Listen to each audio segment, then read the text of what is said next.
Olá, estamos aqui no Papo de Engenharia com o nosso amigo de longa data, Eric Galante, engenheiro químico militar.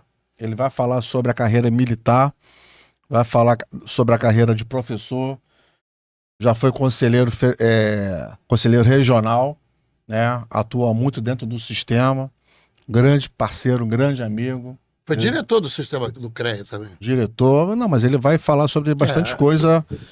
E antes de começar, Eric, muito obrigado por estar aqui presente. É uma satisfação nossa. Há tempos a gente já está tentando namorar aí esse bate-papo mesmo. Mas antes de começar, o Marcão vai falar um pouco sobre os nossos colaboradores, apoiadores, colaboradores. colaboradores. Ô, Eric, eu primeiro queria te agradecer a presença. O Barata tinha falado no teu nome há algum tempo, porque você está representando aqui uma parte da engenharia muito importante, duas partes da engenharia, duas partes importantes. Uma parte que é a parte da engenharia química, que a gente nós não tinha vindo aqui no engenheiro químico, e a segunda parte é da engenharia militar, que é uma outra parte também importante que você executa. Então eu queria agradecer a tua presença e de dizer que você sempre foi uma pessoa. Eu já convidei ele para outras coisas, ele já foi Não, ele é muito na querido. Câmara de Mecânica fazer uma palestra, ele fez. Ele Foi na foi? Câmara de Fez? Mecânica, fez a palestra, Pô, legal. fez aqui, ó. Fala. Não, dizer que eu enrolei, né? A gente enrola os amigos. A gente aceita, toma café e dá uma É, enrolada. mas ele bem. Bom, os nossos colaboradores são a Cotec Engenharia, consultoria de elevadores e vistoria predial. Vistoria Aqui do Barata. Barata é que é o responsável técnico e o dono. E o É. proprietário da Cotec Engenharia. A outra colabora, a BRAIP, é a Associação Brasileira de Inspeção Predial de Gás comercial e residencial, que o nosso amigo Jorge Omar. A BRAIP é quem quer fazer inspeção predial de gás, procura a BRAIP. E o IBEC é o Instituto Brasileiro de Engenharia de Custo, o nosso outro amigo também, Paulo Dias, é o maior engenheiro de engenharia de custo da América Latina, né? E o Paulo Dias, um abraço a ele, né? Conversei com ele outro dia, essa semana, e ele tem vários cursos e tal, e quem quiser pegar alguma Desconto, bolsa lá, bolsa. algum desconto, bolsa, É só ligar pro Bruno, liga pro Bruno lá na IBEC e diz que assiste que assistiu Papo o Papo de Engenharia Bom, e vai ter uma bolsa bacana. agora vamos conversar com o nosso convidado. Eric, antes de começar aqui, por que que o Eric lá atrás resolveu ser engenheiro químico? Sou engenheiro, né? Porque pode ter mudado. Não, ele Bom. entra, né, na carreira militar e depois ele pode opinar e Não, acho que escolher. Não, Mas você ele está vai respondendo explicar. antes. Tá? Bom, obrigado pelo convite, pela oportunidade de estar aqui falando com vocês. É interessante pensar, porque você que citou um ponto, eu sou engenheiro químico e engenheiro militar. São dois eixos da engenharia muito mal entendidos, né?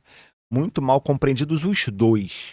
É bem bacana, são as duas minorias do sistema. E são minorias interessantes, porque são as duas minorias que deveriam ser as maiorias. Se a gente parar para pensar, toda a engenharia nasce da engenharia militar. 100% da engenharia, né? E isso é uma coisa bem bacana, porque se a gente vai olhar, a gente pensa, a sociedade, militar é aquele povo que presta continência, fala assim, senhor, não senhor, vai fazer marcha, acampamento, dá tiro, e é isso.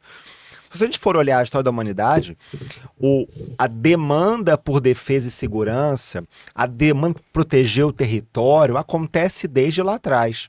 Se a gente parar para olhar, o modelo de comunicação de transporte mundial nasce das estradas romanas.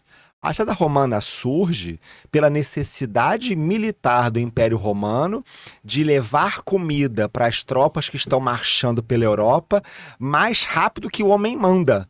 Porque se está marchando, né? Eu preciso mandar mais rápido. Então, modelo rodoviário de estradas vem de uma demanda militar de alimentar tropas romanas marchando pela Europa, né? A gente vai avançando, vários dos grandes marcos da humanidade estão ligados a uma necessidade militar.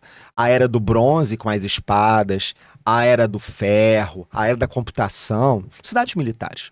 Se a gente parar para olhar, a gente hoje tem um modelo de comunicação de transporte aeroviário que ele se consolida após a Segunda Guerra Mundial graças à invenção militar do radar.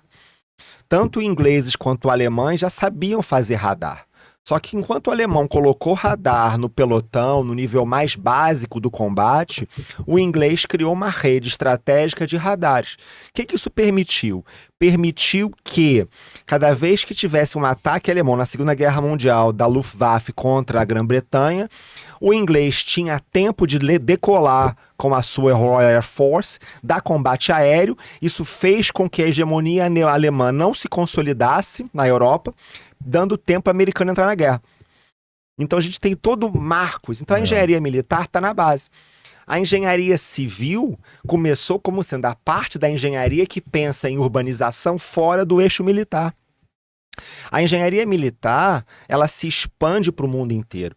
E as grandes inovações de defesa surgem de densidade militar. A corrida espacial é na engenharia militar, né? A engenharia militar, na verdade, é uma filosofia de engenharia.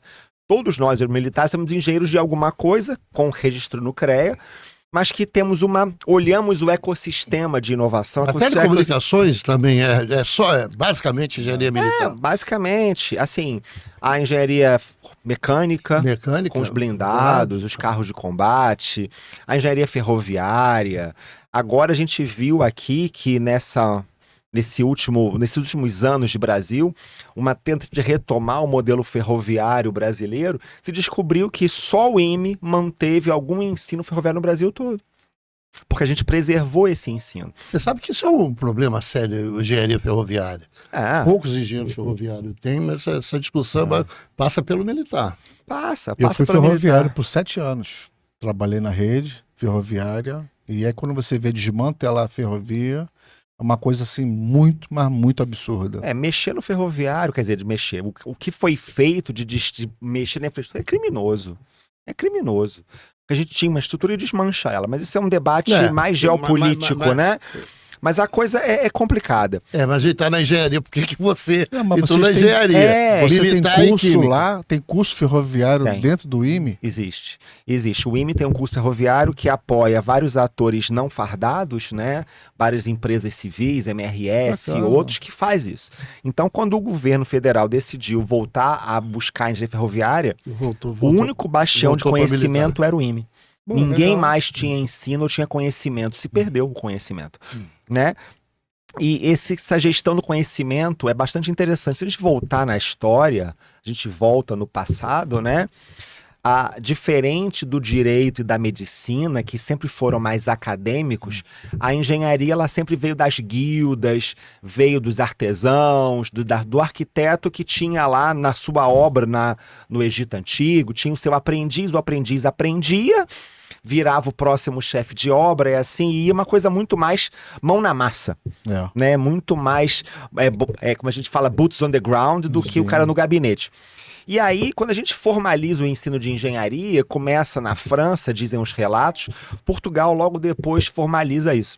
Portugal já tinha escola de Sagres, tinha uma formalização bacana que gerou as descobertas, enfim, né? Isso já entra na geopolítica mundial do século XV. E aí Portugal tem a escola de Sagres, já faz ali, então pega essa ideia, cria uma academia de engenharia na corte portuguesa. E aí, em 1792, a terceira escola de engenharia do mundo a formalizar o ensino é no Brasil. Que depois, no século passado, se divide e vira o IME e a UFRJ. Né? Então, assim, essa engenharia militar começa no Brasil, desde o Brasil colônia. Isso faz com que você fosse para engenharia, não? Não sei se fez. Não sei se isso tudo fez com que eu fosse. Mas os desafios da engenharia são muito reais. Mas acho que a grande culpa é do meu pai que me deu um pequeno químico, né? Meu pai era engenheiro também. Meu pai é engenheiro de comunicações. E aí me deu um pequeno químico. Sua mãe é engenheira também? Não. Alguém safo na família, né? Mas assim, aquele kit pequeno químico é criminoso, né? Aquilo ali não se dá pra ninguém. Você mexe nos líquidozinhos, faz um azul, faz um branco, faz assim, meu Deus, que legal essa misturar líquidozinho, né? E aí, esse pequeno químico era uma brincadeira comum na época, né? Era, todo mundo recebia. Mas aí você tá na escola, no ensino médio, fundamental e tal, aí teu pai desperta já você ir pra engenharia. Assim, eu fiz colégio militar do Rio de Janeiro. E aí já tava no meio militar, no teu já DNA. Ficava ali, né? Tava no Seu pai era militar? Não. Aconteceu isso com a vida, entrei no colégio militar, fui eu pra lá. E de lá tomei conhecimento do IME, Escola de Engenharia, ao mesmo tempo juntava os dois eixos, fui eu pro IME. Porque o normal seria ir pra AMAN, né? Aí você foi pro IME, né? Na verdade, o Exército tem algumas portas de entrada. tem a porta de entrada estritamente operacional, que é a AMAN, tem uma porta que é a escola de saúde, tem a escola complementar, a escola de sargentos, e tem o IME, que é mais uma escola, né, que ao mesmo tempo forma um engenheiro e oficial. Aí você fez opção e foi pro IME. Fiz opção, fui pro IME, o que é meio maluco, né? Porque a gente tem no IME, né, as 4.000 horas em média que o MEC manda para engenharia, mais 2.000 horas de formação militar, 6.000 horas, nos mesmos 5 anos que o MEC manda formar um engenheiro FRJ, né? Então, divertido, desafiado. É praticamente full time. Você começa às 8 horas da praticamente manhã, tá. vai até... Desculpe, 8? Até a educação física é 6h30. Não tô entendendo às 8. Tu não serviu, pô. Descobrimos alguém que não serviu o exército. Achamos alguém que não serviu. O exército não me quis. Dá tempo, viu? Dá tempo. Aí você faz os montões de ano no IME, 4, 5, né? 5 anos, se forma, e aí você sai engenheiro químico. Isso, aí me formei. Mas aí você fez opção lá dentro da engenharia química ou você Fiz lá dentro, não. O IME ainda mantém aquela ideia de ciclo básico 2 anos, profissional 3. Faz o básico. E aí no profissional você escolhe. No profissional você escolhe. E aí eu escolhi química, que na verdade é uma modalidade de engenharia das mais incompreendidas do mundo, né? Incompreendidas? Incompreendidas, porque... Até porque a gente nunca sabe onde eles estão. Se estão no conselho de química ou se estão no conselho de engenharia. Não, esse é o problema. Isso é um debate... É um outro debate. Não vamos entrar aqui. Esse é um debate interessante para se ter, mas assim, o grande questão é o seguinte: a engenharia química não é química. Ponto. Não é química.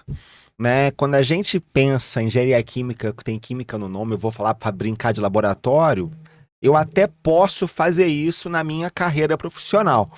Mas engenharia química não é química. Engenharia química é uma engenharia eminentemente industrial. Engenharia de processos. Então, assim, a engenharia química, ela é a responsável pela grande indústria de transformação de qualquer país que pega a matéria-prima, transforma em algo e entrega para alguém. Então, assim, toda a siderurgia cabe na indústria química. Toda a indústria têxtil cabe na química. A farmacêutica cabe na química. Então, se eu pego um fitoterápico e faço um medicamento, isso é engenharia química. Né? Se eu tô falando, por exemplo, da petroquímica inteira, é indústria química. E aí são máquinas, equipamentos industriais. Porque, na verdade, a sociedade tem uma... Isso é importante dizer, porque a sociedade tem uma visão da engenharia química do cara que mexe naqueles produtos, aí, mexe com um, mexe com o outro, produz um terceiro. Claro que a engenharia química é muito mais forte, isso. Porque assim, se a gente parar para pensar, né? Se a gente for olhar o mundo ideal, né? Eu vou ter um engenheiro de materiais, um químico, um farmacêutico no laboratório, dizendo, olha, eu vou fazer uma reação química A mais B dando C e D, e esse C e D tem interesse comercial. Pode ser um medicamento, pode ser a gasolina, pode ser um diesel. Aí fez aquilo ali em gramas, numa caneca, fez ali. Beleza. Ele idealizou uma reação química, um produto. Quem vai definir se tem mercado ou não é o engenheiro químico, que está depois disso. Então eu vou receber de alguém do laboratório A mais B dando C e D, olha, produzir gasolina, produzir diesel, produzir essa borracha aqui, produzir o nylon. E aí cabe ao engenheiro químico o estudo de mercado, cabe ao engenheiro químico o estudo de logística, cabe ao engenheiro químico entender se aquela reação química que eu faço na panela eu consigo fazer em escala industrial. Em vez de fazer gramas dia, toneladas hora. E aí a gente vai bolar toda uma base logística para isso, e a gente vai idealizar equipamentos. Vai idealizar um reator químico, trocador de calor. Nossa termodinâmica é tão forte quanto a engenharia mecânica. Nossa mecânica dos fluidos, são 3 mecânicas dos fluidos, mais que o engenheiro civil. Porque misturação é tudo para engenharia química. E a gente vai montar os pré-projetos. Aí vai falar, coleguinha mecânico, eu preciso de um reator que atenda a essa reação, tal pressão. Especifique o aço para mim, por gentileza. Aí o mecânico detalha o nosso reator. Dito isso, o eletricista detalha nossos equipamentos. O civil constrói o prédio em volta. E a gente opera uma planta química. que vai entregar para a sociedade brasileira toneladas de cimento, toneladas de ferro, toneladas de gasolina, toneladas de querosene, né? Mas diga uma coisa, Eric, eu acho que é legal. Eu acho que química é interessante isso. Você sabe que eu tive na minha escola, na parte orgânica eu era bom. Na orgânica eu era bom. Na orgânica eu era um terror, aquele negócio de orgânica. Assim, vocês são poucos. Os engenheiros químicos no Brasil, no Rio, deve ser, não sei, 1.000. Eu não lembro. 2.000. Como é que é? E a importância é tão grande da engenharia química que o espaço de trabalho é tão importante que talvez precisasse maior apelo no estudo da engenharia química. Para pegar os meninos que querem entrar na engenharia e optar pela engenharia química. Porque ele não sabe, normalmente ele não sabe escolher. E aí, quando a gente chega na escola de engenharia, fica com essa dificuldade. Se não sabe escolher, escolhe engenharia química. Não tem escolha melhor. Por que eu estou dizendo isso? Porque assim, a engenharia, ela é uma carreira tecnológica de base científica, né? Então, o que acontece? Pela minha base científica, eu posso vencer desafios do futuro. É uma carreira ligada à tecnologia, mas de uma forte base científica. O que nos diferencia do técnico. O técnico, ele aprende a executar um processo. Mudou o processo e está desempregado. Já o engenheiro, seja ele qual for, ele vai ter uma base científica que o permite, face ao novo desafio, se superar, se reinventar e aprender a nova técnica. Que é uma carreira tecnológica de base científica. Qual é a ciência da engenharia que todo engenheiro aprende? Matemática, muita física, e aí a física nas suas especificidades. Equação de Maxwell, Bernoulli, né? Aquela coisa toda. Ao engenheiro químico, eu adiciono aí a ferramenta da química. Então eu tenho uma terceira base científica que o coleguinha não tem. Então se eu não sei o que eu quero fazer, a química me dá uma terceira base científica. E aí eu converso bem com a indústria nuclear, converso bem com materiais, converso com a farmacêutica, converso com o meio ambiente. Então quem não sabe escolher, a química é mais coringa. Porque ela me dá uma terceira base científica, muito sólida. Você acha que o engenheiro químico ele é mais plural?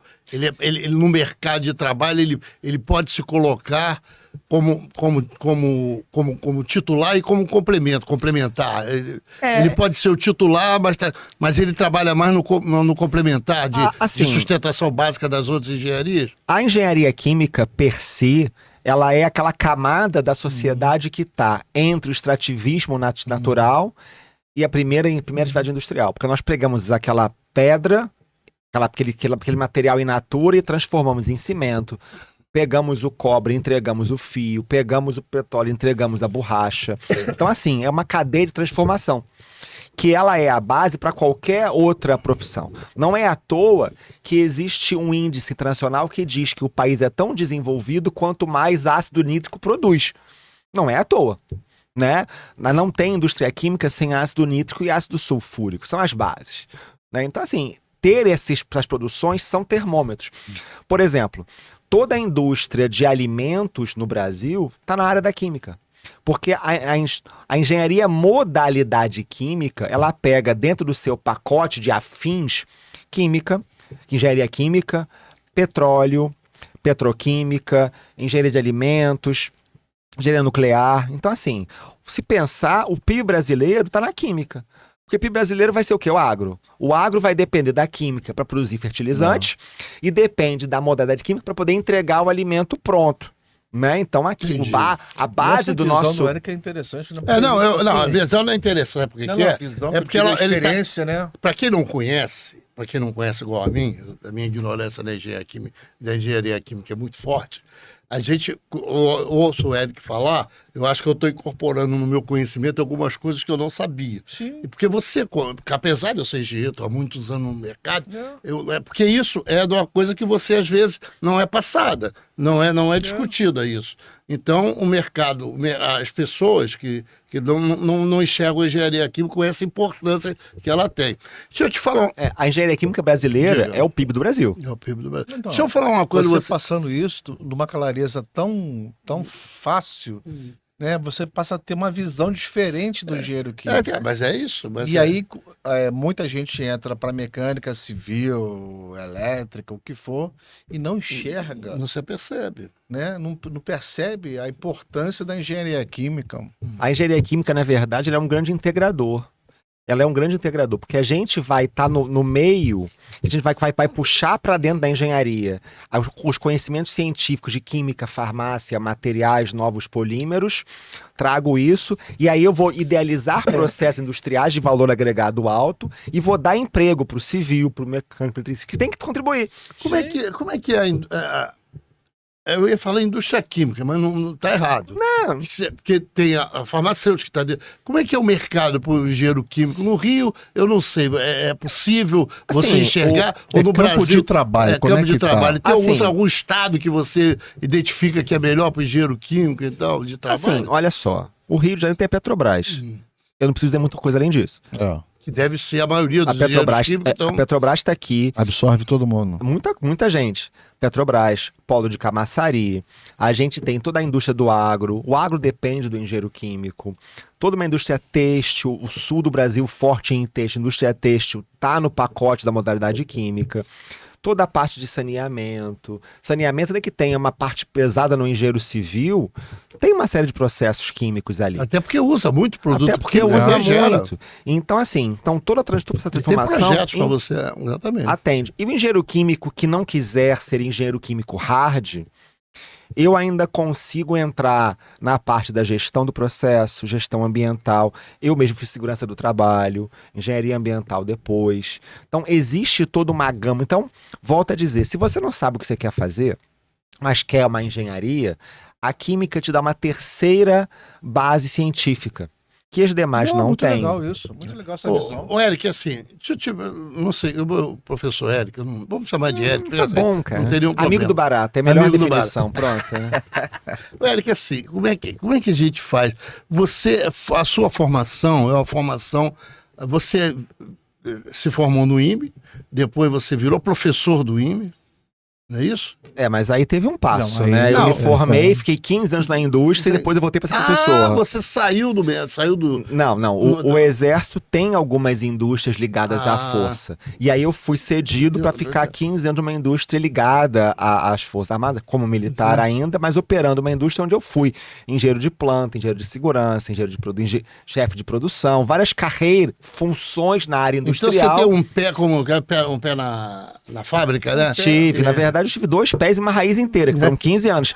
Eu fiquei 15 anos na fábrica. Uma experiência absurda, Uma então, experiência né, que você absurda. pegou ali. Que eu me diverti muito com várias. Porque a gente tá, que é engenheiro recém-formado, quer engenheirar, né? Então a gente pegar planta, desencaixotar a planta química, mexer em processo, botar para funcionar a máquina, né? Aprender a usar o multímetro, o seu químico, vai, né? Entender engenharia é muito legal, muito legal.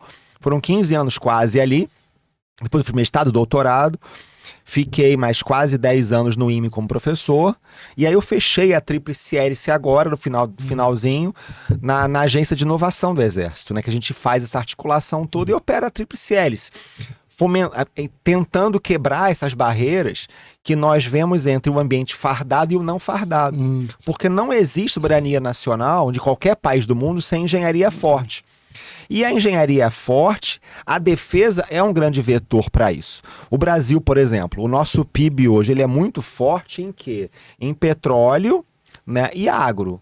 Da onde vem isso? Vem de décadas de recursos e fomentos direcionados por meio de programas estruturantes da Petrobras e da Embrapa. Né? O americano, quando ele quer mexer no PIB, ele bota dinheiro na NASA, compras de defesa, que a defesa mexe. Quando a gente, né, o leigo, vê, por exemplo, um avião militar, ele vê uma arma. Quando o leigo vê um carro de combate na rua, ele vê uma arma. A gente aqui no Rio viu agora no BRICS, na reunião do BRICS ali, alguns carros de combate da Marinha e do Exército em alguns pontos da cidade. Ele vê uma arma. Nós, engenheiros, vemos o quê? Vemos uma cadeia logística. A gente vê aquele avião voando, atrás dele eu tenho uma siderúrgica forte, uma petroquímica forte, eu tenho uma indústria de software forte, uma indústria têxtil muito forte. Imagina, nós somos no Brasil 250 mil militares do Exército, Marinha Aeronáutica somos ali dando 400 mil, mais as polícias, falando de 1 milhão de fardas. 1 milhão de vestindo farda no Brasil. Que indústria têxtil é essa? São 2 milhões no mínimo de fardas todo ano que o Estado tem que comprar. Então, assim, é uma indústria, é uma cadeia logística. Então, tem um número internacional que fala, em média, claro, isso varia de leitor para leitor, de autor para autor, que diz o seguinte: $1 de compra de defesa americano gera o PIB, ou 6,8 dólares de aumento de PIB. Porque a cadeia logística é enorme. É uma cadeia logística, uma base industrial tão sólida. Que é isso? E quando você agrega outros conhecimentos, fortalece mais isso. Muito. Quando você agrega outros conhecimentos, tipo engenharia de segurança do trabalho, ou que você vai fazer um mestrado, isso consolida mais essas... Muito. Muito. Quando você volta da fábrica para vida militar, você sai, não era vida civil, porque você estava lá, você também era militar, mas quando você volta para a vida militar... 100%. 100%. Aí como é que você faz? Você volta para ser professor ou você volta para exercer alguma função? Não, eu volto para ser professor. Professor. Função Aí de você professor, mas essa função acaba que a gente, rapidamente, pelas questões de carreira, já passa. Eu fui Mas professor. você que escolhe, eu quero ser professor. Você é convidado. É convidado. Se é convidado, aceita ou Pelos não. seus estudos, pela sua Porque você tem um experiência. currículo, os caras estudam. Aí vem o convite. Convite. né? Aí você continuou lá. Aí eu fui ser professor, rapidamente. Professor de quê? Desculpa perguntar. Eu ministrava termodinâmica, né, para brincar de aprovar os alunos. Ministrava cinética, química e matérias ligadas a coisas que explodem, né? Então, assim... TNTs da vida. as coisas que explodem divertidas, coisas que explodem. A primeira aula era, vamos explodir farinha no laboratório. Farinha explode. Pronto. Podemos brincar de agora de brincadeira de gente grande. E aí, pouco depois, eu fui alçada-chefe do departamento de Química e terminei meu tempo no IME como pró-reitor de pós, antes de ir para a agência de inovação. Então, assim, você tem as funções... Fala um pouco, o que é essa agência de inovação? O que é? É para trabalhar essas questões estratégicas de defesa, é isso? Em parte claro que é possível você falar. Em parte acontece. Há uns anos atrás, o Brasil cria a Lei de Inovação. Né? Uma lei de inovação que estrutura as bases para inovar no Brasil, para fomentar a engenharia. Uma lei que a gente, engenheiro, tem que tomar conhecimento. Quem está ouvindo e não conhece a lei, vai olhar. A Lei de Inovação, bota no Google.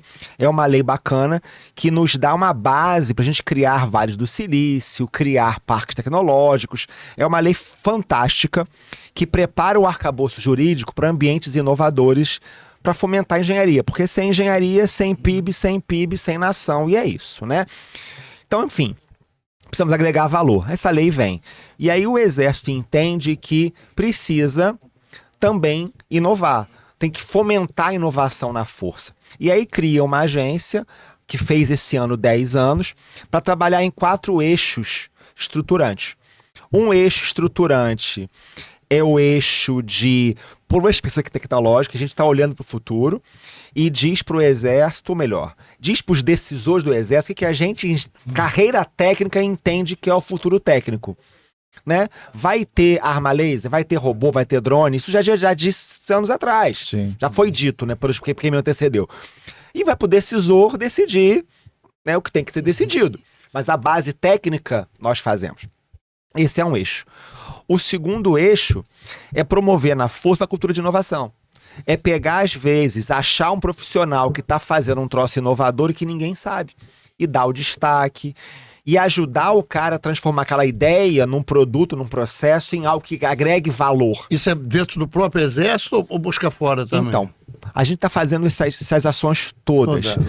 Então a gente está participando de fóruns, apresenta para a sociedade as demandas. E isso, essa promoção de cultura, conversa com os outros 2 eixos.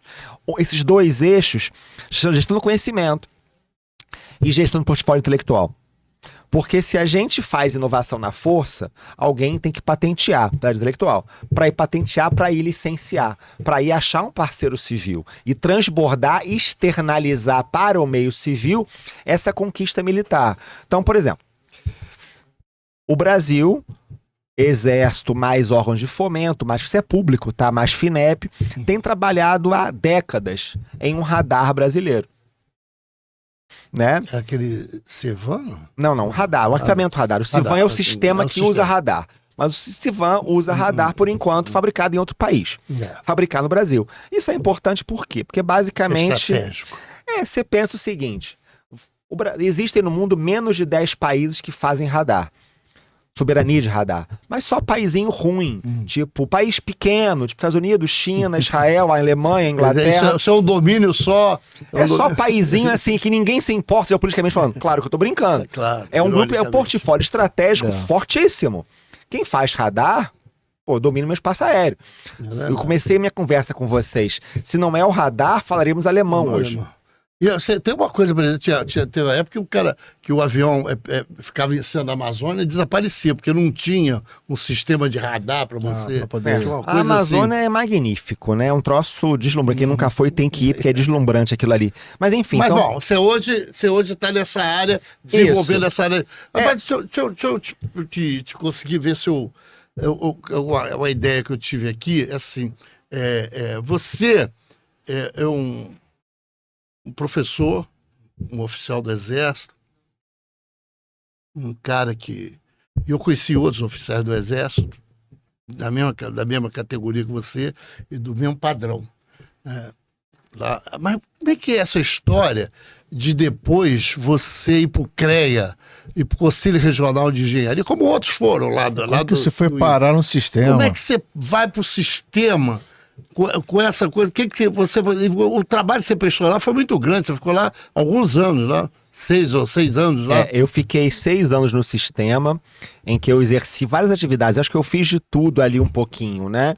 Eu fui para a Câmara de Química, fui diretor... representando o IME. Representando o IME. Entendeu? Deixar claro que ele foi para representar o IME. Eu vou voltar nesse negócio, né? Mas eu no sistema...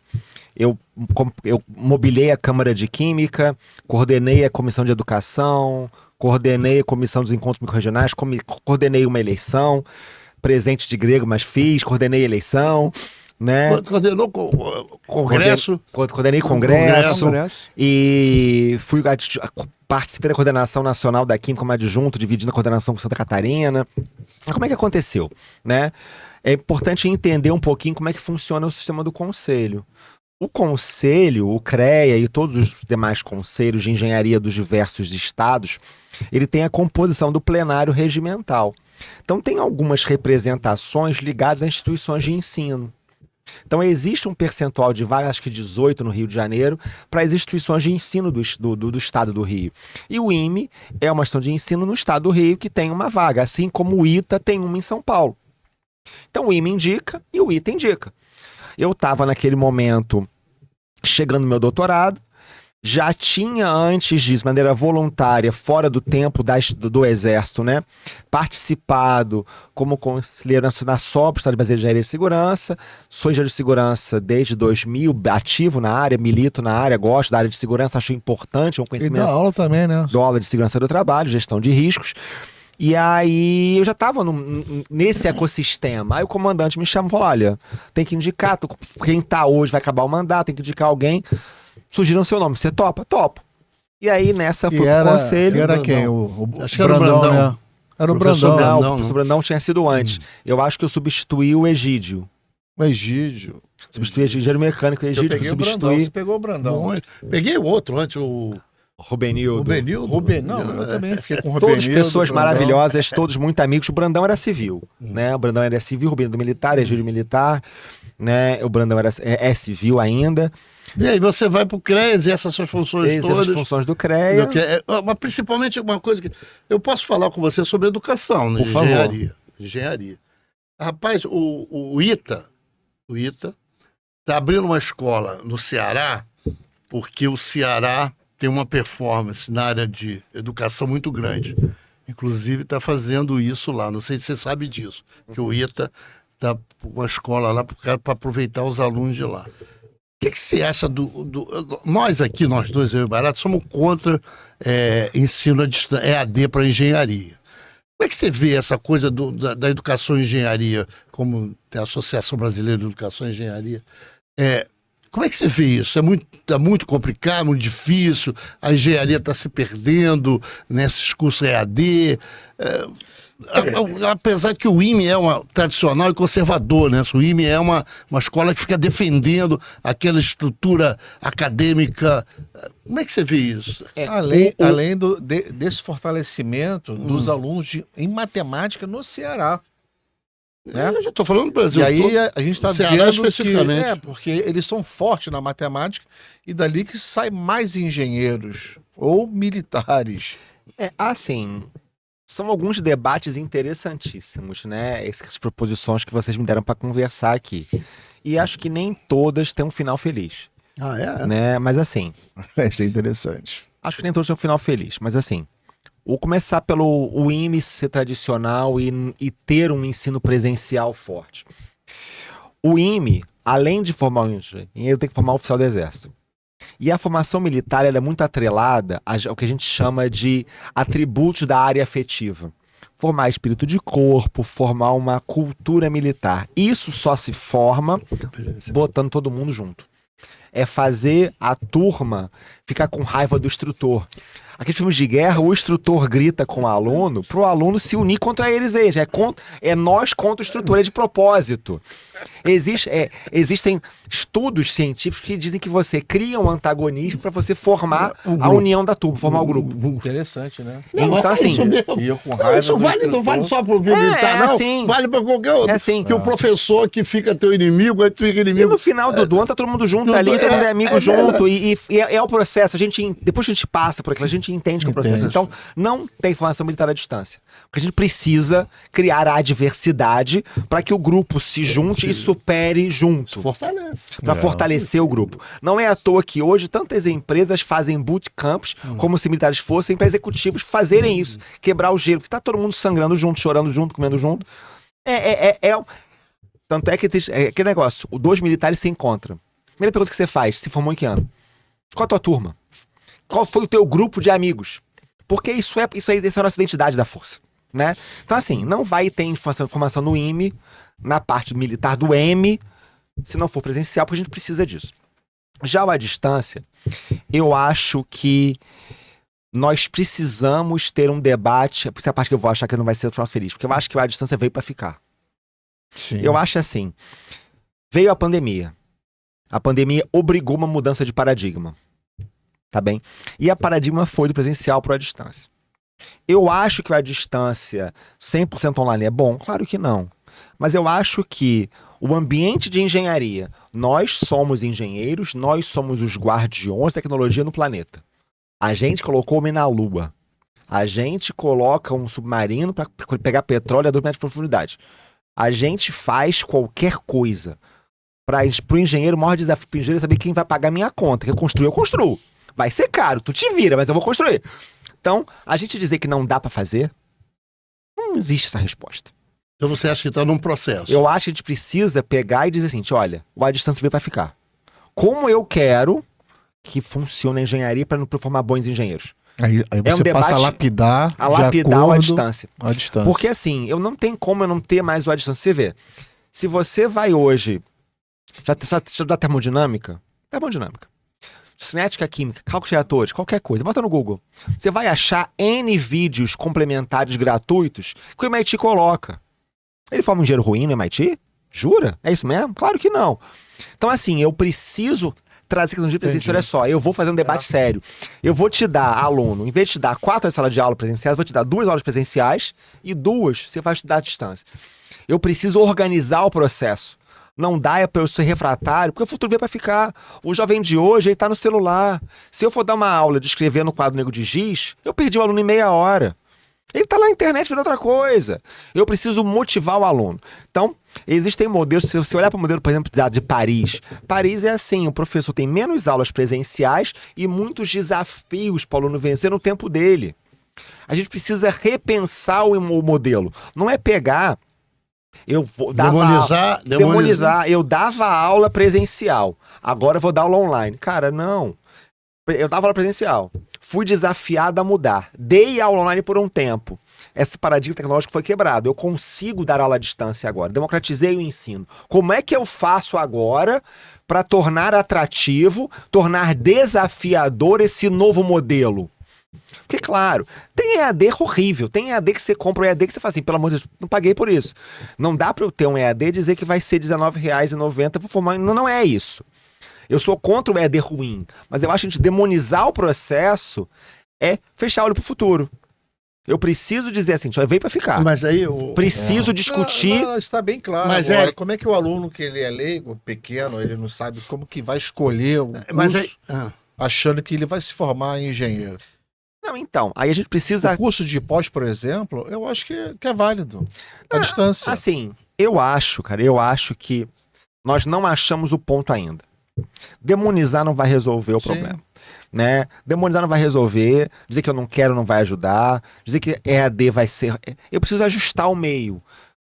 Esses paradigmas vêm acontecendo. Certamente, há 300 anos atrás, quando o francês pegou o ensino que era na obra do mestre aprendiz e fez uma escola de engenharia, aí eu disse assim, não vai funcionar. Alguém na época disse que não ia funcionar. Né? Claro, Porque na época o ensino era passado na prática, no dia a dia da obra. E foi um ensino academicista para engenharia. E houve essa mudança no mundo. Então eu acho que a gente está num momento de inflexão. Dizer que não vai fazer, eu acho que é leviano. eu acho que entendeu? nós estamos caminhando, que a gente está caminhando para um híbrido, uma coisa híbrida. Mas a escola o pessoal de advocacia, do direito e da medicina não querem. Proibiram, o MEC proibiu. Assim, Medicina até acho diferente. Não sei, O professor PDC, que é da Souza Marques, e aí quando você analisa uma Souza Marques, né, que é ali em Madureira, Cascadura, como é que você vai cobrar um aluno, né, sendo presencial e não presencial? Aquilo ali é um elefante branco ali. Eu preciso pagar minhas contas, eu preciso pagar os funcionários. Então, eu vou ter que cobrar, sendo à distância ou presencial, aquele valor que eu consiga pagar a estrutura do IME, a estrutura da Souza Marques, da Estácio de Sá. E ali eu tenho uma estrutura.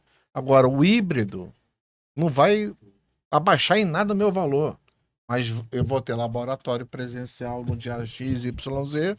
E a parte que é não presencial, que é a parte vai escolher algumas matérias para ser à distância, para ser híbrido. o que eu acho é assim. A gente vai botar no carro elétrico, falar sobre isso depois. O carro elétrico vai dar um problemão pra gente. Carro elétrico é outra história interessante. eu também acho que Outro papo interessante. Que Mas é- assim, que é híbrido. né, Não, a gente vai caminhar nesse processo de não ser nem A nem B. o elétrico é outra discussão interessantíssima, mas assim, vamos- Mas aí da educação, que eu tenho uma outra na pergunta educação, o de que você. acontece? Olha só, são duas questões aí. Primeiro, eu acho que a gente não pode ser refratário a evoluir. Temos que pegar essa onda, surfar e dizer como a gente imagina que um curso de engenharia vai funcionar nesse modelo. Agora, eu não aceito como engenheiro, isso eu não aceito, falei em alguns fóruns, que a gente se coloque secundária a medicina e direito. Se para eles não pode, eu também não posso poder. Porque eu não sou menor que eles. Pelo contrário. Então, assim, nós construímos o mundo. Nós temos que ter voz. Então, se medicina e direito não pode, engenharia também não. É a tríade, tem que estar junto. Engenharia, medicina e direito. A regra para eles é a regra pra gente. Agora, eu acho que a regra da proibição é ruim? Acho. Mas eu não aceito menos do que eles. Não sei se me fiz Entendi, entender, perfeito. entendeu? Eu não tô aqui, é porque nós temos tempo. Colocação perfeita. Nós temos tempo. E eu quero explorar de você o máximo que eu puder, porque ali porque você tem uma porção de facetas da vida, você faz uma porção de coisa. E eu acho eu tenho uma preocupação seguinte. As estatísticas dizem que os alunos de engenharia cada dia cai mais. Tem uma E queda. vai cair mais. Não há uma busca, né? vai cair. Isso que eu ia perguntar para ele. O IME, por exemplo, é uma excelência, porque ele busca o ITA, o IME e algumas coisas da Marinha, a Forças Armadas, de uma maneira geral, busca a excelência dos alunos, a excelência dos alunos. Então, você tem um perfil de aluno no IME top, quase todos eles são alunos top. Como é que eu faço para poder pegar esse menino? Eu vejo a Olimpíada de Matemática. Então, eu leio todo dia, Olimpíada de Matemática. Como é que a gente faz para pegar esse garoto que está fazendo matemática, que é bom de matemática, trazer para a escola de engenharia? Ou ele vai para o IME, de uma maneira geral, para a escola de engenharia? Como é que eu vou buscar ele? Tem que ter uma polícia. Você acha que tem na educação isso? Assim, eu acho que não tem que buscar esse cara, não. Não. Acho que não, pelo seguinte. O que é engenharia? O engenheiro, ele é um aplicador de tecnologia. Eu preciso dar condição no Brasil para esse bom matemático ser um puta matemático. Não precisa escrever engenheiro. Eu tive colegas no IME que entraram comigo, brilhantes, que não se formaram em engenharia porque não conseguiram passar nas matérias aplicadas. Hoje são excelentes pesquisadores em física, em matemática. A engenharia não tem que ser repositório do bom matemático. Eu preciso que o bom matemático seja um bom matemático na matemática, para discutir a ferramenta. O matemático, per se, ele é abstrato. A gente trabalha no R3, ele vai no RN. Né? Ele vai em aquela abstração de toda, que é aquelas letras aleatórias que eu não quero saber. Para mim, regra de 3. Sou químico. Regra de 3. Se tantos grãos de farinha, eu faço um bolo. Você falou agora então, assim, tem o Instituto de Matemática Pura e Aplicada. Eu nunca soube por que é pura e aplicada. Porque deve ir lá nos limites da matemática. No limite. Então, assim, esse cara tem que ser matemático. Se eu não tiver um excelente aluno na matemática, eu não vou ser capaz de gerar no Brasil conhecimento abstrato que eu, na computação aplicada, engenharia de computação, tenho que usar para fazer uma IA. Ele tem que ter arcabouço social suficiente para ser matemático, para ser físico, para ser químico, para trabalhar na abstração, para me dar a ferramenta. Nós, engenheiros, somos uma carreira tecnológica de base científica, não somos cientistas. Mas os garotos não estão querendo fazer engenharia. Não, isso é outra discussão. Então, É outra discussão. Peguei do teu final. Eu acho que a gente precisa, como sociedade brasileira, dar condição do matemático ser matemático. Porque na engenharia forte, eu preciso que haja matemático. A IBM, umas décadas atrás, umas 3, 4 décadas atrás, a IBM Computadores, grandes computadores, ela tinha mais doutores em química pura que o Brasil. Porque sem cientista, sem engenharia. Nossa carreira, o engenheiro tem que ver a aplicação. Eu falava brincando isso com meus alunos, né? O que difere, no última análise, o engenheiro do matemático, físico e químico é a pergunta que eu faço. Na termodinâmica, que todo engenheiro conhece um pouquinho, né? Eu sou engenheiro químico, engenheiro mecânico, termodinâmica. Primeira lei termodinâmica. Calor, trabalho, mais energia. Como é que eu aplico isso? Máquina a vapor. Qual é o princípio físico? Não sei. Eu fiz 10 experimentos, ele repetiu, extrapolei uma equação, consigo extrapolar o resultado. Mas por que é assim? Não sei. Não quero saber. Se eu fizer isso 10 vezes, eu sei o resultado 10 vezes. Eu projeto em cima, boto o homem na lua e qual é a equação. Eu faço um avião voar com Navier-Stokes. Mas por que ela é assim? O problema não é meu. O cientista quer saber o porquê. O engenheiro feito os experimentos, como eu aplico isso? A pergunta é outra. E eu preciso que alguém pergunte o porquê para eu poder perguntar o como. Porque é aquilo. Tem calor e temperatura.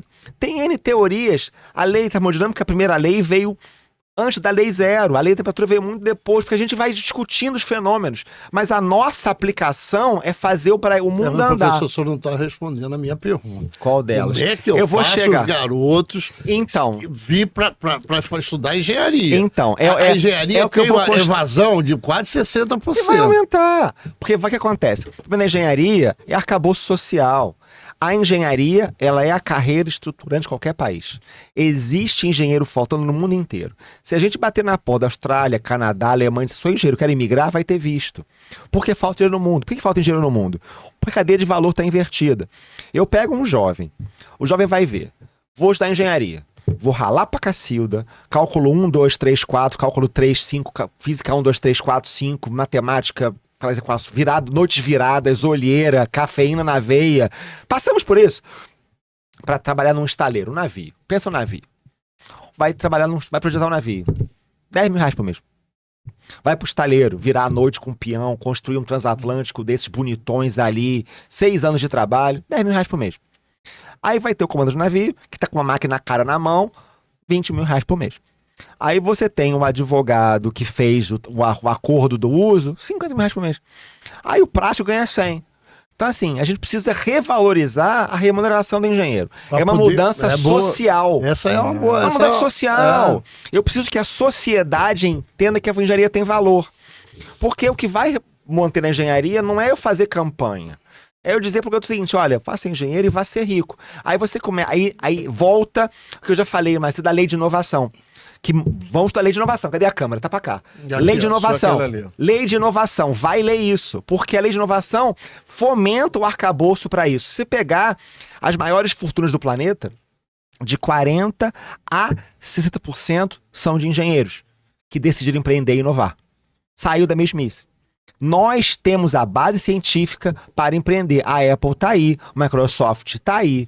Mas a média da engenharia, daquela engenharia da mesmice, vai continuar desmotivando as pessoas. A cadeia de valor está invertida. Nós estamos na base da cadeia de valor. Volto a dizer na engenharia química. Eu pego a matéria-prima, eu pego o nitrato, transformo em fertilizante, fertilizante vai para lavoura, lavoura vai para comida. Se eu cobrar caro na base, ninguém compra comida no final.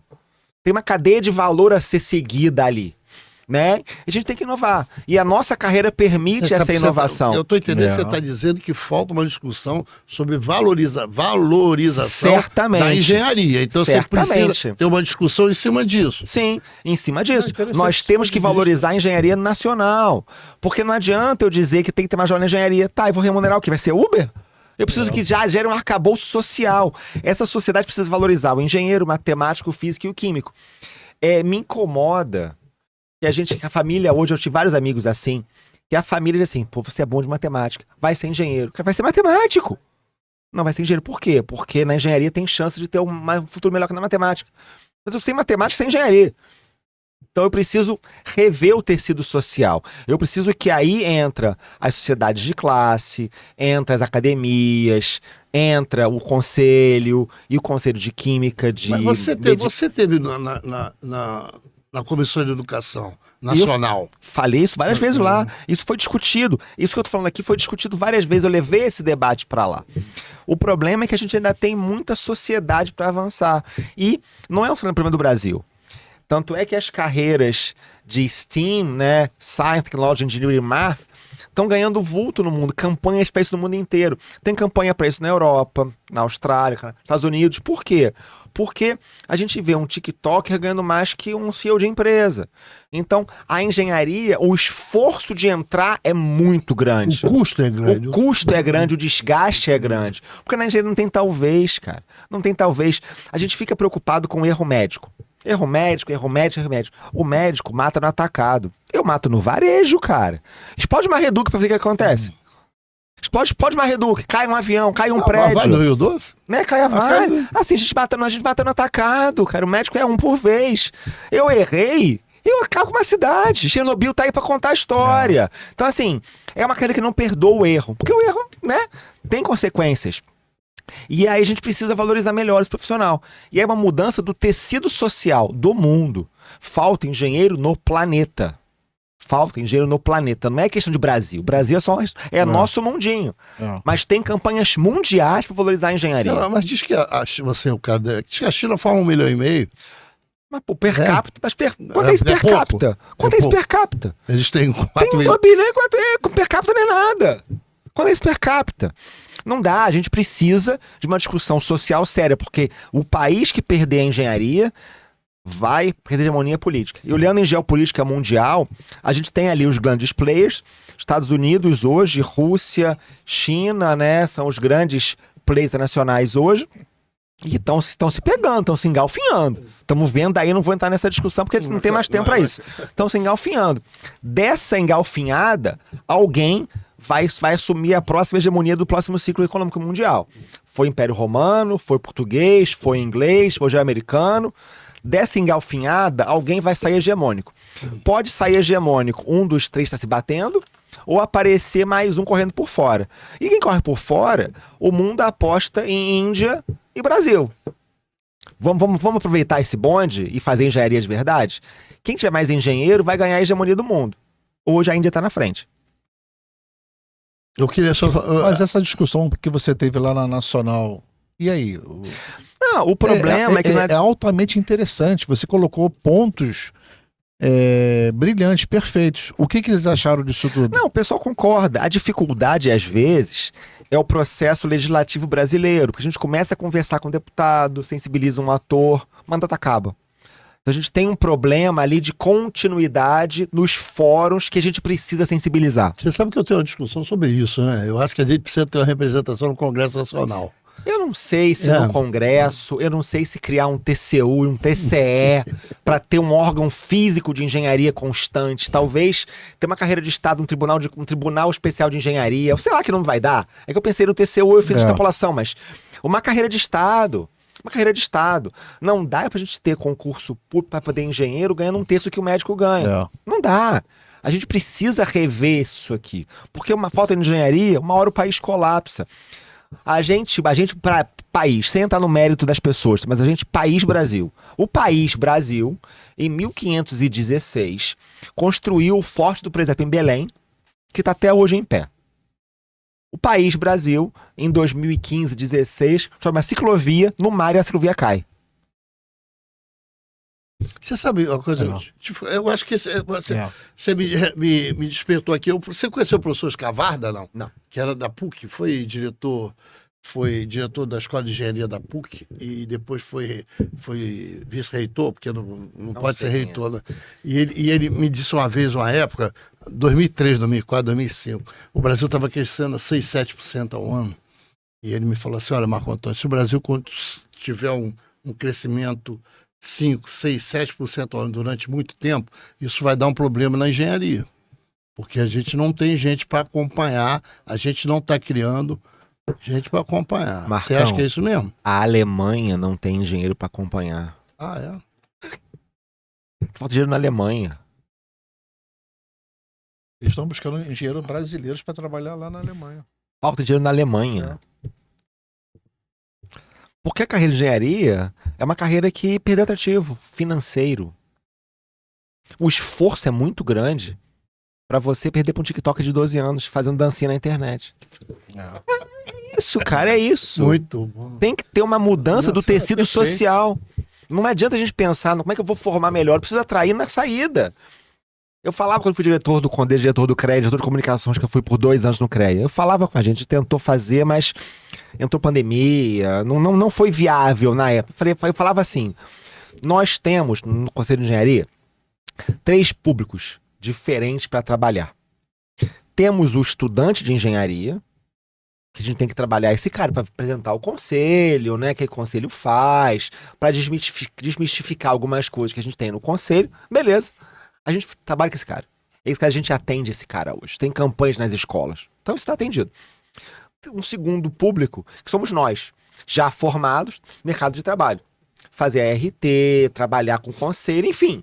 Essa coisa burocrática. Também a gente já tem um atendimento a esse cara. Agora, o terceiro segmento, na minha opinião, o mais importante, é o jovem que ainda não escolheu engenharia. Eu preciso converter o não convertido. Porque eu na academia, eu vou trabalhar, vou pregar para convertidos. Aí eu preciso ir na academia e descer para o 2º grau. Eu preciso converter quem não está convertido. E isso a gente não consegue fazer ainda. E o país em volta da engenharia não está ajudando em nada. Você acha que o conselho é tímido? Eu acho que as administrações do conselho são tímidas, tanto a nível federal quanto a nível estadual. Eu não eu vou acho dizer que essa terceira... Nessa linha, então, é pior ainda. Nós estamos pregando uma lei do salário profissional, que isso então vai ser ruim. Eu estipulo lá para o CLT que ele tem que ganhar isso. O mercado aceita, então não é um atrativo ainda. Cara, não vou dizer que é pior, que o mercado nem isso está pagando. Sim, tô falando. Você estipula. Eu vi uma piada outro 8, dia. 9 salários. Mandaram uma piada no Instagram outro dia que é uma vergonha. É rir pra não chorar. Disse assim. O cara dizia assim no charge dele: não sei por que tá demorando tanto Uber. Formam tantos dinheiros pro Brasil por ano. Cadê esses Ubers? Eu falei, gente, essa é a verdade. É horrível, mas a gente tem uma brincadeira que bate na cara, né? E assim, existe uma falta. E a gente tem que... E esse sistema tem tanto dinheiro, Hélio. Eu não vou julgar o sistema. Que a gente não... Eu não vou julgar o sistema. Eu tô falando do sistema agora, não tô falando do sistema de uma maneira geral. Eu não vou julgar o sistema porque... Existem N amarras, órgãos de controle, órgãos de fomento, tem N questões ali que prendem muito a ação do executor. Eu sou gestor de ação pública no Exército e é muito amarrado, não vou julgar. E também não adianta a gente querer julgar o sistema se eu faço uma campanha, fomento o jovem, e depois eu não remunero lá na frente. Ele vai ser TikToker. Eu preciso de uma discussão social no nível Brasília, nível Congresso. Porque não adianta eu mexer no ensino, não adianta eu dizer, olha, tá difícil o curso de engenharia, muita gente faz evasão. Tu faz o seguinte, acaba com cálculo. Não é solução. Não dá pra dizer, não, vou virar um tecnólogo. Se eu virar um tecnólogo, eu viro técnico. O técnico é um curso de execução. Ele perde nossa base científica.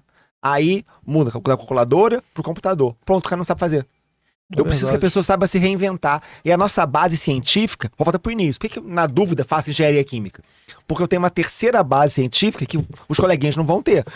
É mais uma perna para ficar em pé, entendeu? Mas você tocou na questão do investimento nas escolas. Você pediu pro sistema e as escolas de tentar persuadi-los. Eu acho. E não perder a perspectiva de também discutir a questão salarial. Eu acho que é uma ação sistêmica. Eu preciso motivar na ponta com remuneração para o recém-formado, gerar trabalho, e trabalho na engenharia mexe no PIB do Brasil, né?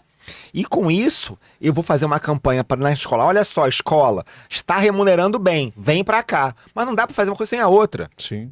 Eu preciso de uma ação conjunta, coordenada. Eu preciso melhorar a ponta. Eu não vou dizer, olha só, faça engenharia. Mas por quê? Porque o curso é bacana. Tá, mas eu vou pagar minhas contas? Não, então... Beleza. Tchau e benção. Tchau e benção. Eu preciso dar o final. Eu preciso mostrar que tem uma cenourinha para dar o chicote aqui. Porque o curso de engenharia é um chicote. A gente fez isso. É uma chicotada todo dia. Né? Então eu tenho que dar se eu dou o chicote, tem que ter uma cenoura. Eric, o tempo voa, assim, a sua fala é brilhante. Só queria pontuar no finalzinho aqui sobre o teu curso de gestão de risco. Quem é que pode fazer? Engenheiro, arquitetos, técnicos? Eu lancei agora recentemente online, 100% online, um curso de gestão de riscos. São 4 horinhas de curso, uma introdução, isso na base da nova NR1. A NR1, norma número 1, ela cria no Brasil a obrigação que as empresas tenham PGR, gestão de risco, para o trabalhador, no meu chapéu de segurança, né? Esse curso 100% online, totalmente. Você compra um acesso, são vídeos não interativos, assiste ali os videozinhos. Para qualquer um, na verdade.